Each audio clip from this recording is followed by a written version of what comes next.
Tenho um pouco mais de dificuldade para entender porque alguém como o general Keith Kellogg diria: "Ei, sabe de uma coisa?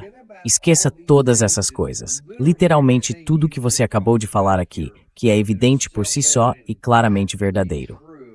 Ele ainda quer argumentar que deveríamos, que tal voltarmos para a costa da barbárie?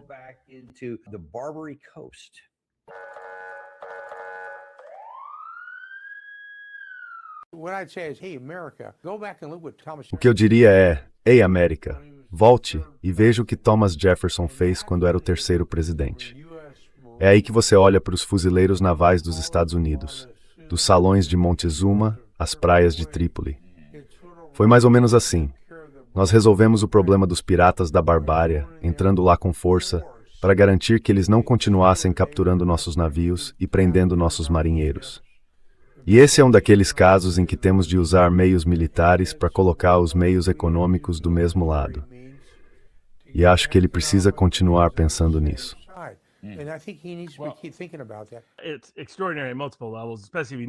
É algo extraordinário em vários níveis, especialmente se você conhece toda a história real de como os piratas berberes surgiram e de como isso realmente foi resolvido.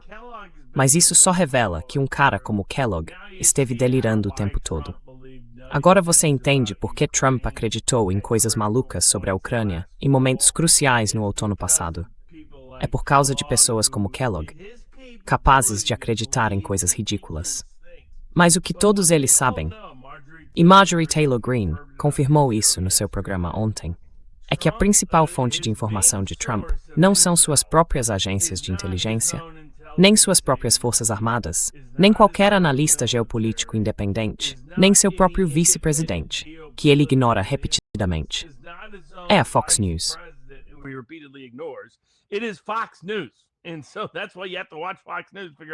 E é por isso que você precisa assistir a Fox News, para descobrir qual coisa maluca o presidente vai dizer amanhã. Porque ele realmente ouve e acredita na completa baboseira que eles apresentam. E eles vão continuar fazendo isso. Mas isso não muda a realidade básica. Não temos as armas para fazer isso.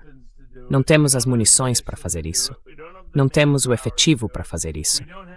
Não temos fôlego econômico para sustentar isso por tanto tempo. Acho que Trump vai manter isso até pouco depois do Dia do Trabalho. Mas a essa altura, se ele não estiver vendo o Irã capitular de repente, o que não vai acontecer, então vai ficar sob pressão máxima para encerrar o bloqueio e começar a reduzir nossa presença de tropas.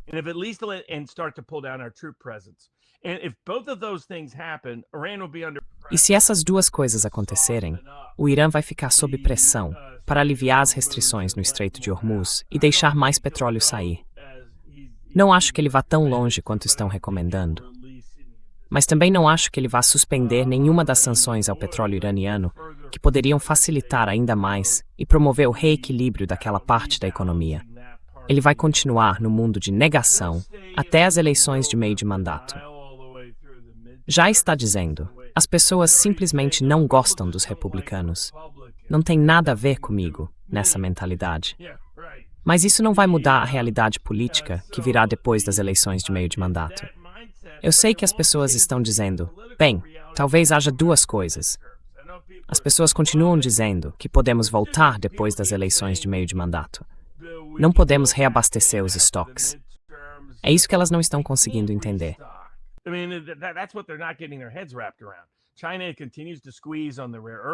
A China continua apertando o cerco em relação às terras raras. Eles vão vir para os Estados Unidos mais para o fim do outono. Não vão mudar essa posição. Na verdade, estão ficando cada vez mais restritivos nisso. Levamos 4 anos para produzir o tipo médio de munição de que precisamos para este conflito. Levamos 4 anos para repor os estoques. E isso se tivéssemos todos os imãs feitos com terras raras que entram nisso. E não temos, porque a China não nos fornece para nenhum uso militar, nem mesmo para uso dual. É por isso que Trump vai impor essas enormes sanções à Rússia e ao Irã, que o Senado aprovou. A Câmara ainda não aprovou. Mas a natureza do projeto de sanções é tal que ele é voluntário.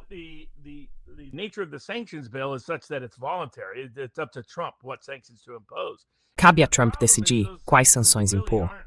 E o problema é que essas sanções, na verdade, não são contra a Rússia e o Irã. São contra a China e a Índia, especialmente contra a China, por comprar isso. Bem, aí a China simplesmente fica com todas as terras raras e diz: vocês não vão ter nenhuma para a economia civil. Você não ouve nem mesmo alguém na Fox News, torcendo por essa insanidade, mencionar essa realidade. E é por isso que Trump não pode fazer isso. Trump não pode impor nenhuma dessas sanções. Assim como Trump não pode realmente voltar ao conflito. Ele não tem os meios para isso. Agora sabe que não tem os meios para isso. E é por isso que ele se convence. Ah, sim, o bloqueio vai funcionar.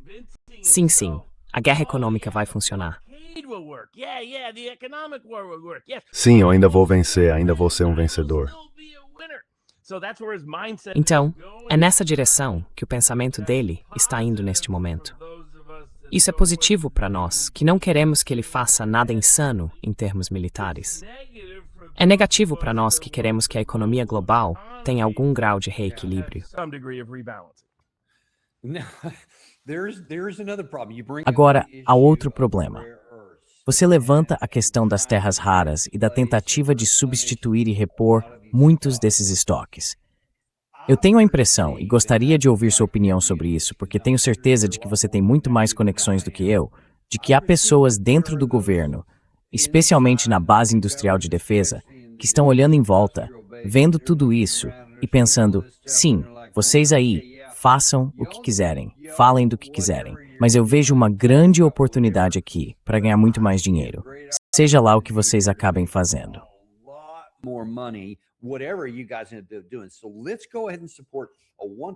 Então vamos apoiar um orçamento de defesa de US$ 1,5 trilhão de dólares.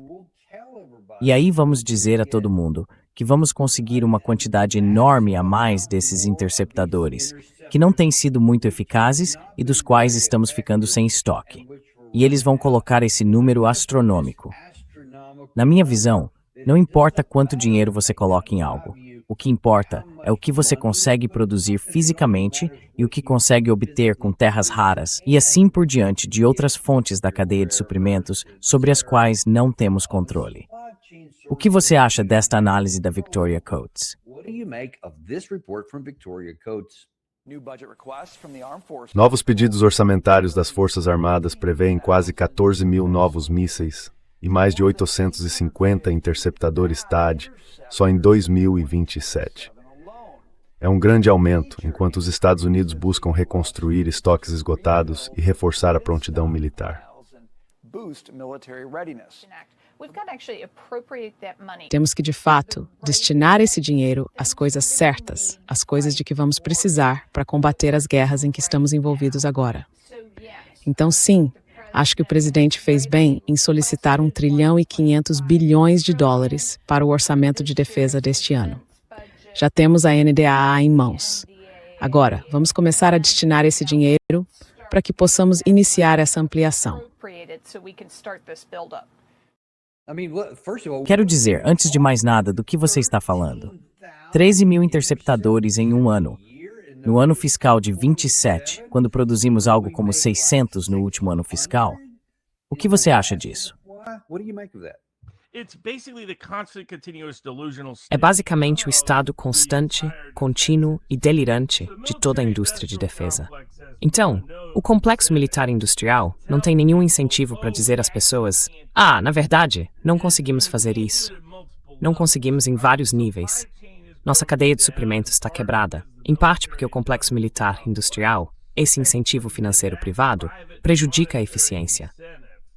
Há uma razão pela qual China, Rússia e Irã conseguem ampliar a produção e se adaptar tão rapidamente.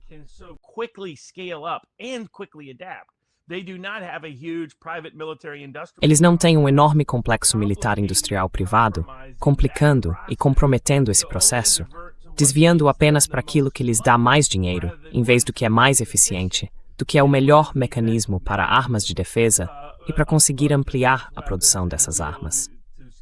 Depois, temos nossas regulamentações burocráticas internas e a forma como essas coisas são produzidas nos Estados Unidos, às quais China, Irã e Rússia também não estão sujeitos.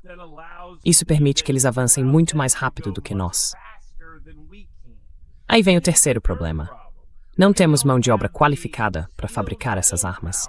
O que o complexo militar industrial passou as últimas décadas fazendo foi criar armas cada vez mais e mais complicadas.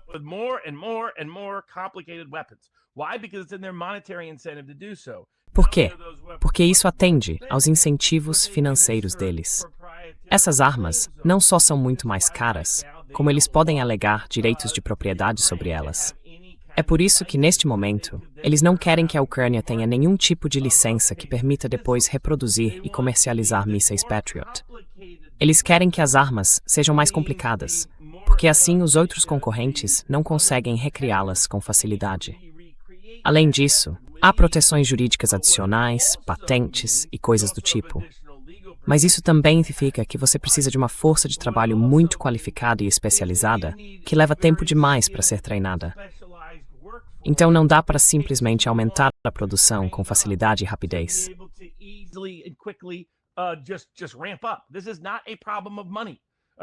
Isso não é um problema de dinheiro. Gastamos rios de dinheiro. Gastamos muito mais do que o Irã já gastou. Gastamos muito mais do que a Rússia gasta. Acho que a China provavelmente não está muito atrás. Mas quando se trata da Rússia e do Irã, eles estão nos superando na Ucrânia neste momento, que é financiada principalmente pela OTAN. E o Irã fez o mesmo, gastando uma fração do que nós gastamos. Dinheiro não é o problema. O problema é toda a nossa cadeia de suprimentos de defesa. E isso faz parte do complexo militar industrial, que tem interesse em alimentar essas guerras estúpidas para continuar enchendo os próprios bolsos. Mas eles não podem confessar isso. Não podem admitir isso.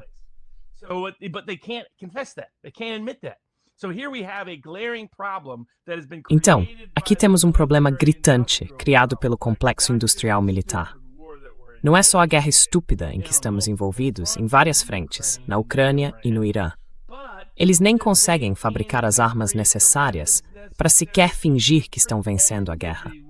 Até alguém tão iludido quanto Trump não consegue fingir que está vencendo a guerra, porque eles não conseguem produzir em escala por causa de todos os incentivos distorcidos criados por um complexo industrial militar privatizado que sequestrou nossa segurança nacional.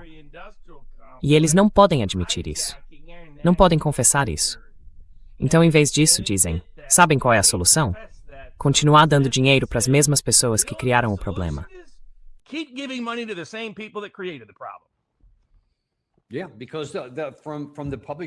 Sim, porque do ponto de vista do público, especialmente quando Victoria Coates aparece e diz o que diz, isso está por toda a Fox News. Tem Mark Levin, tem Larry Kudlow, todos esses outros caras que continuam fazendo torcida por isso, dizendo sim, sim, sim, mais e mais. E sabe, uma das coisas interessantes que eu achei no programa de ontem com Rich Barris foi quando ele falava dos números. Ele estava num segmento em que falava dos números do MAGA e de para onde o MAGA tinha ido desde a data da eleição, em novembro de 2024, até hoje.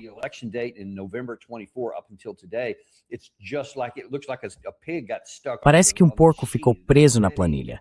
Tem tinta vermelha por todo lado, exceto em um ponto. Dizia que os boomers da Fox News eram os únicos que ainda estavam mais ou menos no verde na maioria desses temas. E isso parece ser suficiente. Não todos os boomers. Ele disse apenas os boomers da Fox News que estão assistindo a isso. Quase todo o resto, no universo MAGA, não no país em geral, mas no MAGA, está sangrando, porque, imagino, nada disso está funcionando com eles. Mas, de algum modo, parece estar funcionando com os telespectadores da Fox News. O que você acha disso?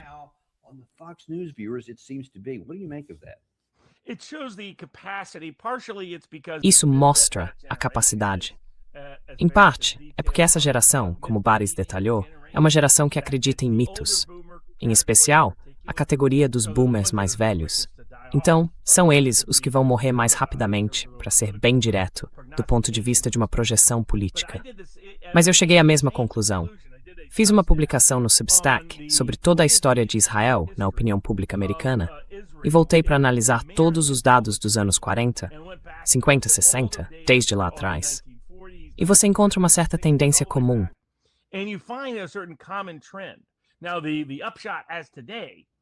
Agora, o resultado, até hoje, é que o único grupo que tem uma opinião favorável sobre Bibi Netanyahu e Israel, que confia neles para fazer a coisa certa, esse é o termo usado na pergunta, que ainda apoia a ajuda militar, envolvimento financeiro e comprometimento político, são os protestantes evangélicos brancos, não hispânicos, com mais de 50 anos, que têm a Fox News como uma fonte importante de notícias.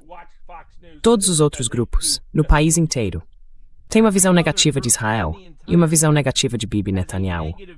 E o que a ampla maioria representa é algo que, na verdade, sempre esteve presente.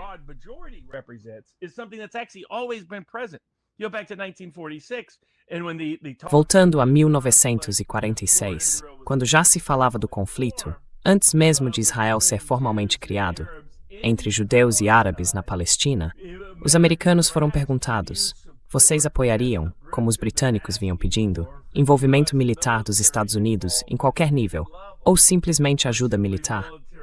Quase 80% dos americanos disseram não, não temos interesse. Na guerra de 1956 com o Egito, a mesma conclusão, não deveríamos nos envolver. Na verdade, mais americanos queriam que Israel fosse sancionado pelo que fez no Egito em 1956. A guerra de 1967, muito parecida. A guerra de 1973, muito parecida. 1981, 82, 83, Líbano. Os americanos passaram de muito simpáticos e favoráveis a Israel, precisamente porque, à medida que se fortaleceu, Israel ficou do lado dos Estados Unidos durante a Guerra Fria.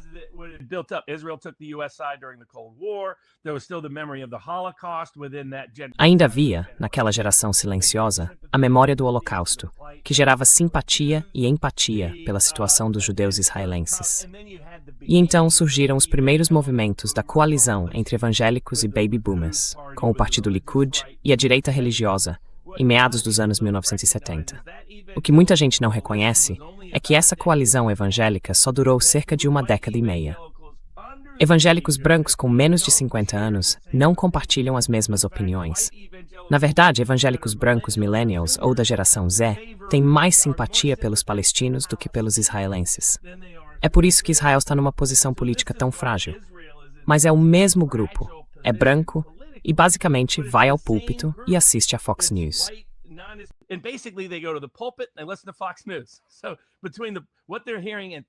Então, entre o que eles ouvem do pastor, vindo de gerações passadas, e o que vem na Fox News, equilibrado com um pouco de rádio de opinião, e depois gente como The Blaze e pessoas assim, que seguem a linha, Glenn Beck voltando para a linha dos belicistas, e outras pessoas como Benny Johnson, outros que seguem a linha daquele lado. Essas são as fontes de notícias e informação em que eles se apoiam, encaixando-se nos mitos com que cresceram. Que Israel é o povo de Deus, e que de alguma forma o Israel da Bíblia está ligado ao bebê Netanyahu, algo sobre o qual eu sempre pergunto. Eu ainda não entendo. Onde está isso em Provérbios? Não consigo encontrar o bebê. Netanyahu. Eu li o livro de capa a capa, e isso não está lá, irmão. Exatamente. Na verdade, a maior parte do Antigo Testamento está repleta de relatos de Israel, Voldo. Deus vai puni-los. É disso que eu me lembro. Então acho que Israel precisa ser punido. Essa é a mensagem de Deus que estou vendo. Então você percebe a natureza disso. É esse único grupo de eleitores. Mas quem eles representam? Bem, olhe para a idade e o perfil demográfico da maioria dos membros republicanos do Senado dos Estados Unidos. São boomers brancos, evangélicos, não hispânicos, que cresceram naquela mesma época. Muitos dos líderes da Câmara, a mesma coisa. Entendo que você disse corretamente que mesmo na época da Guerra do Líbano, em 82, a maioria dos americanos ainda se posicionava contra Israel nas pesquisas. É isso mesmo? Sim. Ictubeixes, depois que os ataques aos campos de refugiados chiitas e aos campos de refugiados palestinos mudaram a opinião pública americana. Então mais americanos simpatizavam com os libaneses do que com Israel. Então, o que mudou até hoje para que um genocídio possa continuar acontecendo e receba o aval desses eleitores? Então, até certo ponto, o que aconteceu foi que Israel manteve um perfil relativamente discreto. Em outras palavras, não havia um conflito americano de grande repercussão. e pelo menos pelas pesquisas de Scott Horton e de outros, sabemos que, de fato, o lobby de Israel esteve muito ativo e envolvido em facilitar guerras, além de estar misturado ao Estado profundo e ao complexo industrial militar, para promover no mundo todo uma mentalidade favorável à guerra. As pessoas que escreveram muitos dos relatórios anteriores ao 11 de setembro, mas que usaram o 11 de setembro como alavanca para uma guerra constante no mundo todo, eram, na verdade, o lobby de Israel. Mas o americano comum não sabia disso. Então, para o americano comum, Israel realmente não aparecia com muita frequência no espaço público.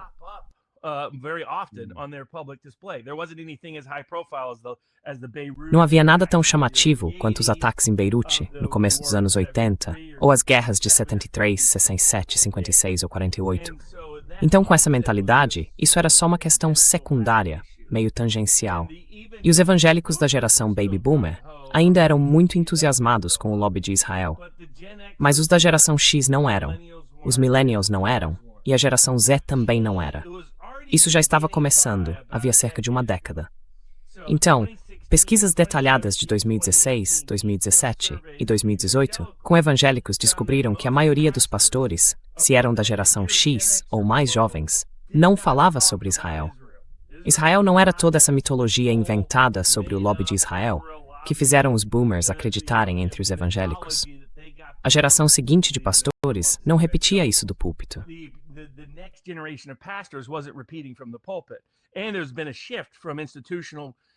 E houve uma mudança das denominações institucionais, mais tradicionais, para o modelo não denominacional. Entre os protestantes, dentro da próxima década, a principal denominação vai ser não pertencer a denominação nenhuma. Isso já está acontecendo em ritmo acelerado. Os batistas do Sul estão perdendo membros, os metodistas estão perdendo membros, os episcopais estão perdendo membros, a Igreja de Cristo está perdendo membros, e assim por diante. A Igreja de Deus está estável, mas até ela está perdendo membros. Tudo está migrando para igrejas não denominacionais. Essas pessoas não pregavam sobre Israel. E então, quando começaram a estudar os evangélicos brancos não hispânicos, em 2018, com menos de 30 anos, que agora, na prática, teriam menos de 40 anos, menos de 38, então basicamente todos os millennials e a geração Z.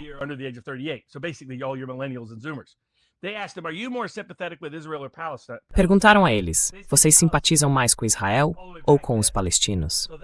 Naquela época, eles disseram, com os palestinos, sem dúvida. Então essa mudança já estava acontecendo. Mas a geração da classe política, dos think tanks, dos doadores e dos representantes ainda fazia parte de outra geração, outra era, outro tempo, e não via isso acontecendo. Aí acontece o 7 de outubro. E na resposta de Israel ao 7 de outubro, aquilo poderia ter sido um grito de mobilização pela causa israelense nos Estados Unidos. Em vez disso, decidiram arrasar Gaza. Começaram a atirar, sabe, em alguma criança palestina de 6 anos por diversão. Começaram a treinar cães e outros animais para estuprar detentos. Começaram a fazer coisas como atacar jornalistas e famílias sentadas em uma tenda.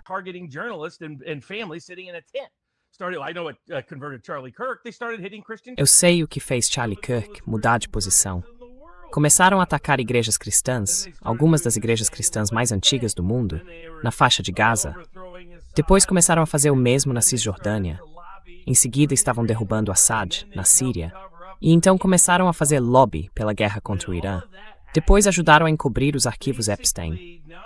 Quando tudo isso se acumulou, basicamente não só a opinião pública favorável a Israel desabou, como Israel se tornou uma referência, um filtro, um substituto para saber se você está do meu lado ou do lado deles. E isso não tinha nada a ver com ser judeu. É porque a maioria dos judeus americanos desaprova, não gosta de Bibi Netanyahu.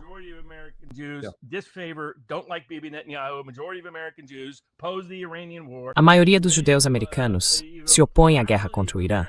Uma pluralidade dos judeus americanos se opõe ao que está acontecendo em Gaza. Então isso não é uma questão judaica, nem mesmo dentro da opinião pública americana. O que isso é Israel. Glenn Greenwald fez um ótimo trabalho explicando isso recentemente. É um filtro. Você está do meu lado? Você se importa com as minhas questões, meus problemas, minhas necessidades? Eu sou um jovem millennial. Não consigo um bom emprego. Estou preso morando na casa dos meus pais. Não consigo ter um carro decente. Nem consigo um encontro, porque os aplicativos de namoro recriaram uma sociedade de harém na cultura moderna de namoro americana para gerações mais jovens. Se eu sou uma garota jovem, estou deprimida, angustiada. Os filtros do Instagram fazem com que eu tenha ansiedade numa taxa 5 vezes maior do que a da geração anterior.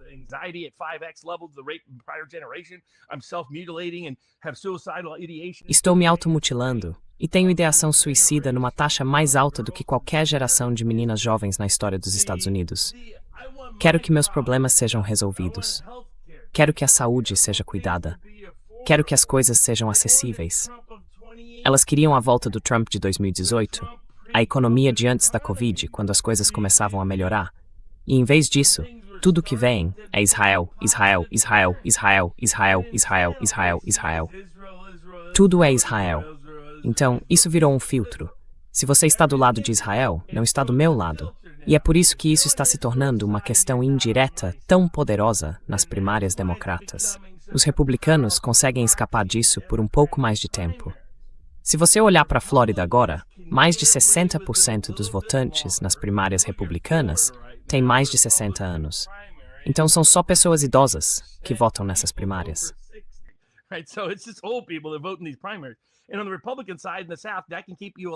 E do lado republicano no Sul, isso pode te manter vivo por provavelmente 1 ou até 2 ciclos eleitorais. Mas depois disso vai desaparecer e morrer. Já está morto nas primárias democratas.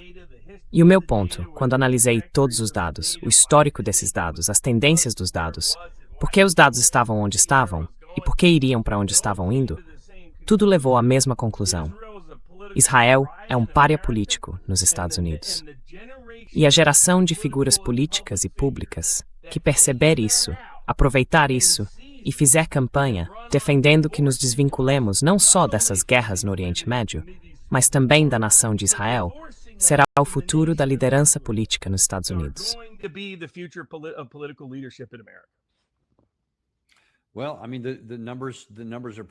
Bem, quero dizer, é bem difícil contestar os números de que você tem falado, por causa do comportamento e das políticas do governo civil em Jerusalém, de Benjamin Netanyahu. No fim das contas, acho que ele será visto como um dos maiores, talvez o maior desastre a atingir o Estado de Israel desde 1948, por causa da situação para a qual ele está levando o país. A guerra em 7 frentes que eles nunca deveriam ter iniciado e que não podem vencer, e a sua absoluta falta de disposição para fazer qualquer coisa a fim de mudar qualquer um desses parâmetros. Em vez disso, ele tenta insistir em envolver as Forças Armadas dos Estados Unidos como uma extensão das Forças de Defesa de Israel. Não podemos fazer isso. Não vai funcionar. E isso pode arrastar nós dois para baixo.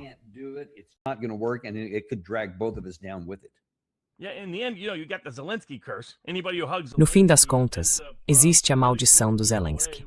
Qualquer um que abraça o Zelensky acaba politicamente morto em 1 ou 2 anos.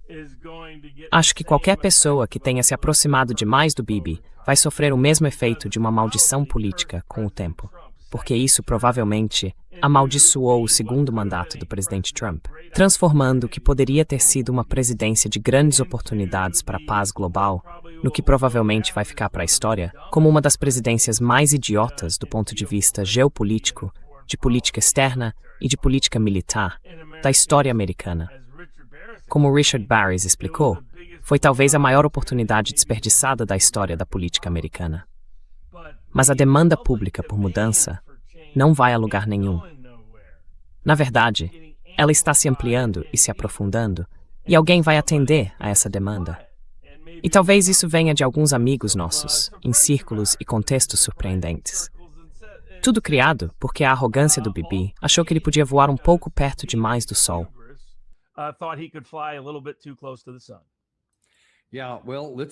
É bom, vamos torcer para que sim.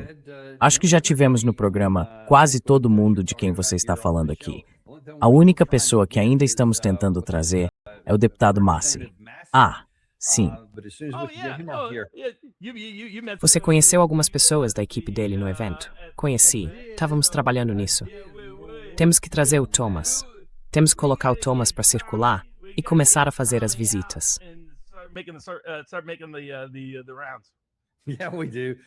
Sim, temos. Mas todo mundo naquele programa já esteve aqui. E nós certamente apoiamos isso, porque, nossa, como precisamos disso. Não acho que a gente deva simplesmente passar do vermelho para o azul. Temos que encontrar uma nova cor e um novo caminho para seguir em frente. Precisamos de uma escolha que não seja entre Tweedledum e Tweedledumba. Precisamos de uma alternativa. De fato. E nós, como sempre, agradecemos muito por você lançar uma luz tão clara sobre isso. E recomendo que as pessoas acessem a comunidade Viva Barnes Law em vivabarneslaw.locals.com. Nós também estamos lá. Então, muito obrigado por participar hoje. Sim, é um prazer estar aqui. E nós também agradecemos a vocês e esperamos ver vocês em breve. Na verdade, ainda temos mais um programa hoje. Teremos uma reportagem da linha de frente com Stanislav Kropivnik, que acabou de voltar da linha de frente do lado russo. E ele vai, pelo menos, nos contar como as coisas estão daquele lado da linha de contato. Vocês não vão querer perder. Vejo vocês daqui a cerca de 1 hora no Daniel Davis Deep Dive. Nós não temos patrocinadores, de fato. E há um motivo para isso. Não queremos ter esquivado vocês de anúncios. Cliquem no botão de curtir e, claro, compartilhe com alguém que vocês amam.